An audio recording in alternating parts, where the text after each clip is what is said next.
How much wisdom do you need?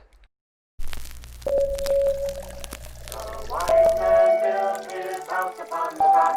The wise man built his house upon the rock. The wise man built his house upon the rock. And the rain came tumbling down. There was this old preacher, and by old I mean he died like 1900 years ago. But he said something that stuck with me the past few days. He was writing a letter to this group of people. Real people. They were called the Trolley Inns. Doesn't really matter what they were called. But this pastor says to the Trolley Inns what to me is a profound statement. He says, "We lack many things so that we may not lack God." We are needy people. We lack many things. And he's not necessarily talking about material things, although that could apply to someone living in true poverty. But we all have spiritual needs. And we all depend on God for everything, even wisdom. So it got me thinking when I was reading in the book of James, a verse I'll read to you in a minute, but it got me thinking, how much wisdom does a person need? How much? Here's the verse I'm talking about. There's a pretty good chance you know it. James 1:5 says, "If any of you lack wisdom, let him ask of God, that giveth to all men liberally, and upbraideth not, and it shall be given him." And you know what it means in a nutshell?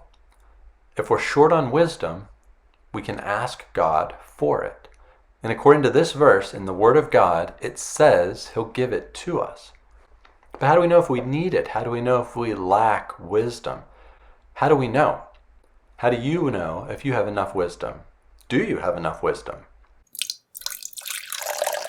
So I think we can know if we have enough wisdom or not. I'm pretty sure, actually. And here's the test from the context right here in James, right here in the passage. If you watched my last video, I showed you how James wants us to find joy in trials. Crazy, right? But remember, all the trials of life, all the difficulties and all the problems and all the pains, the Christian's response to all of that is supposed to be joy. Joy. That settled sense of contentment, that deep and thankful trust in God. But to do so, to have that joy, the Christian needs wisdom. You need wisdom to see those trials as an opportunity from God for you to grow towards spiritual maturity. So do you always do that? Do you respond to all your trials with joy? I doubt it. Oh, I doubt that. I sure don't, and that means I need wisdom. It probably means you need wisdom. We all need wisdom unless we're perfectly matured Christians, which none of us are. So we lack wisdom. By the way, just to give you a working definition of what the Bible means by wisdom, here's a good one. This is wisdom. It is the moral discernment that enables the believer to meet life and its trials with decisions and actions consistent with God's will. Wisdom is living skillfully, acting and speaking the right way in every situation, even in trials. That's wisdom. And it's clear we lack it. We don't always meet life and its trials as God would want us to. We lack wisdom because we're not living skillfully, particularly in our trials. But there's something you can do. You can ask God for it. You can ask God for wisdom. In fact, we're commanded to ask God for wisdom.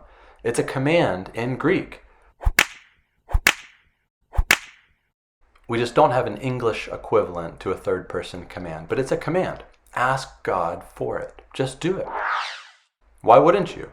Ask God for it. Why God, though, you might ask? Why not read some self-help books or go on a spiritual pilgrimage or crack open some fortune cookies? Why ask God for wisdom? I can think of two reasons.